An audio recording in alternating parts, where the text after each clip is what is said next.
ನಮಸ್ಕಾರ. ಸ್ವಯಂ ಪಾಕ ಅಭಿಮಾನಿಗಳಿಗೆ ಸ್ವಾಗತ. ಈ ದಿನ ನಾನು ಬಾಳೆಹಣ್ಣಿನ ಚಪಾತಿ ಹೇಗೆ ಮಾಡೋದು ಅಂತ ಹೇಳಿ ತೋರಿಸ್ಕೊಡ್ತಾ ಇದ್ದೀನಿ. ನೀವು ಹಿಂದಿನ ವಿಡಿಯೋಗಳಲ್ಲಿ ಬಾಳೆಹಣ್ಣಿನ ಇಡ್ಲಿ ಹಾಗೂ ಬಾಳೆಹಣ್ಣಿನ ರೊಟ್ಟಿ ಮಾಡೋದು ನೋಡಿದ್ರಲ್ವಾ. ಇವತ್ತು ಬಾಳೆಹಣ್ಣಿನ ಚಪಾತಿ ಹೇಗೆ ಮಾಡೋದು ಅಂತ ಹೇಳಿ ನೋಡೋಣ. ಇಲ್ಲಿ ಬಾಳೆಹಣ್ಣು ಉಪಯೋಗಿಸಿರೋದ್ರಿಂದ ನಿಮಗೆ ಚಪಾತಿ ತುಂಬ ಮೃದುವಾಗಿ ಚೆನ್ನಾಗಿ ಬರುತ್ತೆ, ಹಾಗೆ ರುಚಿ ಕೂಡ ತುಂಬ ಚೆನ್ನಾಗಿರುತ್ತೆ. ಬೇಕಾಗುವ ಪದಾರ್ಥಗಳು: ಗೋಧಿ ಹಿಟ್ಟು ನಾನಿಲ್ಲಿ 2 ಕಪ್ನಷ್ಟು ಇಟ್ಕೊಂಡಿದ್ದೀನಿ. ಇದನ್ನ ಮಾಡ್ಬೇಕಾದ್ರೆ ನೋಡ್ಕೊಂಡು ಹಾಕೊಳ್ಳೋಣ. ತೆಂಗಿನಕಾಯಿ ತುರಿ ಅರ್ಧ ಕಪ್ನಷ್ಟು, ಹತ್ರ ಅರ್ಧ ಕಪ್ನಷ್ಟು ಬೆಲ್ಲ, ಇದು ನೀವು ಸಿಹಿ ಅಪೇಕ್ಷೆ ಮೇಲೆ ಇಟ್ಕೊಳ್ಳಿ. ತುಪ್ಪ 1 ಟೇಬಲ್ ಸ್ಪೂನ್ನಷ್ಟು, ನೀರು ಅರ್ಧ ಕಪ್ಪು, ಉಪ್ಪು ಅರ್ಧ ಟೀ ಸ್ಪೂನ್ನಷ್ಟು, ಏಲಕ್ಕಿ ಪುಡಿ 1-2 ಚಿಟಿಕೆಯಷ್ಟು, ಬಾಳೆಹಣ್ಣು ಪಚ್ಚಬಾಳೆಹಣ್ಣು ತಗೊಂಡಿದ್ದೀನಿ, ನಾನು 2 ಇಟ್ಕೊಂಡಿದ್ದೀನಿ. ಸ್ಟವ್ ಆನ್ ಮಾಡಿ ಒಂದು ಬಾಣಲೆನ ಒಲೆ ಮೇಲೆ ಇಡಿ. ಅದಕ್ಕೆ ನೀರು ಹಾಕಿ, ನೀರು ಕುದಿಯೋಷ್ಟೊತ್ತಿಗೆ ಈ ಬಾಳೆಹಣ್ಣನ್ನು ಸ್ವಲ್ಪ ಸಣ್ಣದಾಗಿ ಕಟ್ ಮಾಡಿಬಿಟ್ಟು ಅದಕ್ಕೆ ಹಾಕಿ. ಇದನ್ನ ಸ್ವಲ್ಪ ಸಣ್ಣದಾಗಿ ಕಟ್ ಮಾಡಿ ಹಾಕಿ, ಚೆನ್ನಾಗಿ ಬೇಗ ಬೇಯುತ್ತೆ. ಹಾಗೆ ಬೆಲ್ಲನೂ ಪುಡಿ ಮಾಡಿ ಇಟ್ಕೊಂಡಿರ್ತಿರಲ್ಲ, ಅದನ್ನು ಆ ಪಾತ್ರೆಗೆ ಹಾಕಿ, ಉಪ್ಪು ಹಾಕಿ, ಇದನ್ನ ಚೆನ್ನಾಗಿ ಒಂದು ಕುದಿ ಬರಲಿ, ಅಂದರೆ ಬಾಳೆಹಣ್ಣೆಲ್ಲ ಸ್ವಲ್ಪ ಚೆನ್ನಾಗಿ ಬೇಯಲಿ. ನೀವು ಹಣ್ಣಾದ ಬಾಳೆಹಣ್ಣು ತಗೊಳ್ಳಿ, ಆವಾಗ ಚೆನ್ನಾಗಾಗತ್ತೆ. ಈಗ ನೋಡಿ, ಬೆಲ್ಲನೂ ಕರಗಿದೆ, ಹಾಗೆ ಬಾಳೆಹಣ್ಣು ಮೆತ್ತಗಾಗಿದೆ. ಈಗ ಇದಕ್ಕೆ ತೆಂಗಿನಕಾಯಿ ತುರಿ ಹಾಕೋಣ, ಹಾಗೆ ತುಪ್ಪನೂ ಹಾಕಿ ಇದನ್ನು ಚೆನ್ನಾಗಿ ಒಂದ್ಸಲ ಹೀಗೆ ಮಿಕ್ಸ್ ಮಾಡ್ಕೊಳ್ಳೋಣ. ಸ್ಟವ್ ಆಫ್ ಮಾಡಿ, ಹಾಗೆ ಅದಕ್ಕೆ ಏಲಕ್ಕಿ ಪುಡಿ ಹಾಕಿ ಚೆನ್ನಾಗಿ ಒಂದ್ಸಲ ಮಿಕ್ಸ್ ಮಾಡ್ಕೊಳ್ಳಿ. ಅದಕ್ಕೆ ನೀವು ಈಗ ನೋಡ್ಕೊಳ್ತಾ ಗೋಧಿ ಹಿಟ್ಟನ್ನು ಹಾಕಬೇಕು.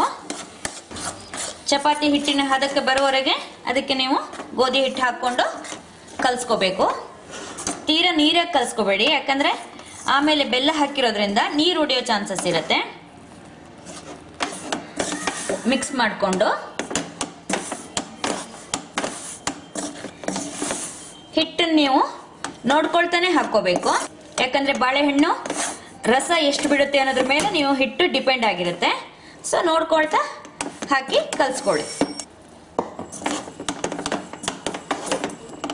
ಹೀಗೆ ಚೆನ್ನಾಗಿ ಕಲಸಿ ಸ್ವಲ್ಪ ಅರ್ಧ ಗಂಟೆ ಹೊತ್ತು ಬಿಟ್ಟರು ಸಾಕಾಗತ್ತೆ. ನೀವು ಬಿಟ್ಟು ಆಮೇಲೆ ಇದನ್ನ ನೀವು ಮಾಮೂಲಿ ಚಪಾತಿ ಥರನೇ ಲಟ್ಸ್ಕೊಂಡ್ರೆ ಆಯಿತು.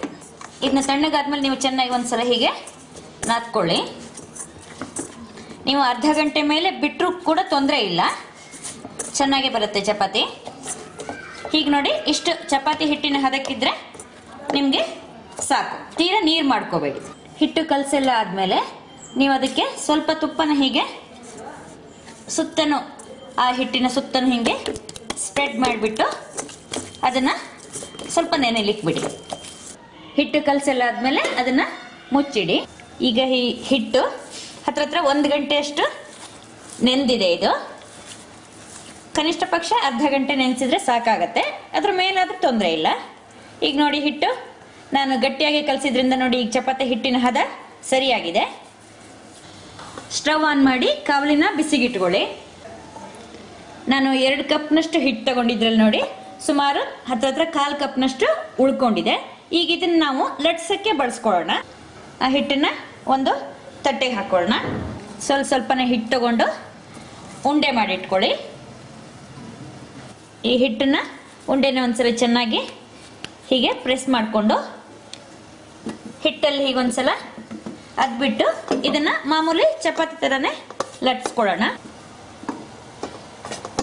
ಇದನ್ನು ದಪ್ಪಕ್ಕೆ ಮಾಡಿದ್ರೂ ಆಗುತ್ತೆ, ಚೆನ್ನಾಗಿರುತ್ತೆ. ಅಥವಾ ನೀವು ಮಾಮೂಲಿ ಚಪಾತಿ ಸೈಜ್ಗೆ ತೆಳ್ಳಗೆ ಮಾಡಿಕೊಂಡ್ರೂ ಆಗತ್ತೆ. ಹೀಗೆ ಎಲ್ಲ ಕಡೆನೂ ಒಂದೇ ಸಮ ಆಗುವಂತೆ ಹೀಗೆ ಲಟ್ಸ್ಕೊಳ್ಳಿ. ಲಟ್ಸಿದ್ದನ್ನ ಈಗ ನೋಡಿ ಕಾವಲಿ ಕಾದಿದೆ, ಅದ್ರ ಮೇಲೆ ಹಾಕೋಣ. ಇನ್ನು ತಿರ್ಸಾಕೊಳ್ಳೋಣ. 2 ಸೈಡು ಚೆನ್ನಾಗಿ ಕಾಯಿಸ್ಕೋಬೇಕು. ಈಗ ಇದ್ರ ಮೇಲೆ ತುಪ್ಪ ಹಾಕೋಣ. ಇದು ಸಿಹಿಯಾಗಿರುತ್ತೆ, ಅದರಿಂದ ತುಪ್ಪ ಹಾಕಿದ್ರೆ ಚೆನ್ನಾಗಿರುತ್ತೆ. ನೀವು ತುಪ್ಪ ಬೇಡ ಅನ್ನೋರು ಬೇಕಾದ್ರೆ ಎಣ್ಣೆನೂ ಹಾಕೋಬಹುದು. ಈಗ 2 ಸೈಡು ಸ್ವಲ್ಪ ತುಪ್ಪ ಹಾಕಿಬಿಟ್ಟು ಚೆನ್ನಾಗಿ ಹೊಂಬಣ್ಣ ಬರೋವರೆಗೆ ಬೇಯಿಸ್ಕೊಂಡು ತೆಗೆಯೋಣ. ಉಳಿದ ಹಿಟ್ಟಲ್ಲೂ ಕೂಡ ಚಪಾತಿನ ಲಟ್ಸ್ಕೊಂಡು ಮಾಡಿಕೊಂಡ್ರೆ ಆಯಿತು. ಈಗ ಇದು ನೋಡಿ, ಎರಡು ಕಡೆನೂ ಬೇಯಿಸಿದ್ದೀನಿ ಚೆನ್ನಾಗಿ. ಈಗ ಇದನ್ನು ಒಂದು ತಟ್ಟೆಗೆ ತೆಗೆಯೋಣ. ಹಾಗೆ ಉಳಿದ ಚಪಾತಿಗಳನ್ನ ಕೂಡ ಬೇಯಿಸ್ಕೊಳ್ಳೋಣ. ಇದು ಬೇಯಬೇಕಾದ್ರೆ ನೋಡಿ, ನಿಮಗೆ ಬಾಳೆಹಣ್ಣಿನ ಪರಿಮಳ ಕೂಡ ಎಷ್ಟು ಚೆನ್ನಾಗಿ ಬರುತ್ತೆ. ಈ ಚಪಾತಿನ ನೀವು ಮಾಡಬೇಕಾದ್ರೆ ಮೀಡಿಯಂ ಲೋ ಊರಿನಲ್ಲಿ ಇಟ್ಕೊಳ್ಳಿ. ತೀರಾ ಹೈ ಉರಿ ಇಟ್ಟರೆ ಬಾಳೆಹಣ್ಣು ಮತ್ತು ಬೆಲ್ಲ ಹಾಕಿರೋದ್ರಿಂದ ಬೇಗ ಕಪ್ಪಾಗ್ಬಿಡುತ್ತೆ. ಎರಡು ಕಡೆ ಇದು ಚೆನ್ನಾಗಿ ಬೆಂದಿದೆ. ಈಗ ಇದನ್ನು ತೆಗೆಯೋಣ. ಹೀಗೆ ಉಳಿದ ಚಪಾತಿನೂ ಕೂಡ ಮಾಡಿಬಿಟ್ಟು ತೆಕ್ಕೊಳ್ಳಿ. ಈ ಬಾಳೆಹಣ್ಣಿನ ಚಪಾತಿನ ತುಪ್ಪದೊಂದಿಗೆ ತಿನ್ನಲಿಕ್ಕೆ ತುಂಬ ಚೆನ್ನಾಗಿರುತ್ತೆ. ಹಾಗೆ ನೀವು ಬಿಸಿ ಬಿಸಿಯಾಗಿ ತಿಂದರೆ ತುಂಬ ರುಚಿಯಾಗಿರುತ್ತೆ. ಈಗ ನಾನು ಹಾಕಿದ ಅಳತೆನಲ್ಲಿ ನೀವು ಗೋಧಿ ಹಿಟ್ಟು ಹಾಗೂ ಬಾಳೆಹಣ್ಣು ಹಾಕಿದಾಗ ಸುಮಾರು 10 ಚಪಾತಿ ಆಗುತ್ತೆ. ಹೋಳಿಗೆನ ಇಷ್ಟಪಡೋರು ಆ್ಯಕ್ಚುಲಿ ಈ ಬಾಳೆಹಣ್ಣಿನ ಚಪಾತಿನ ತುಂಬ ಇಷ್ಟಪಡ್ತಾರೆ. ನಿಮಗೆ ಹೋಳಿಗೆ ಮಾಡಬೇಕಂದ್ರೆ ತುಂಬ ಪ್ರಾಸೆಸ್ ಇರುತ್ತೆ, ಆದರೆ ಚಪಾತಿಗೆ ನಿಮಗೆ ತುಂಬ ಸುಲಭವಾಗಿ ಆಗೋಗುತ್ತೆ. ನೋಡಿದ್ರಲ್ವಾ ಬಾಳೆಹಣ್ಣಿನ ಚಪಾತಿ ಹೇಗೆ ಮಾಡೋದು ಅಂತ ಹೇಳಿ. ನೀವು ಕೂಡ ಇದೇ ಥರ ಚಪಾತಿನ ಮಾಡಿಬಿಟ್ಟು ನಿಮ್ಮ ಅಭಿಪ್ರಾಯವನ್ನು ನಮಗೆ ತಿಳಿಸಿ. ನಮಸ್ಕಾರ.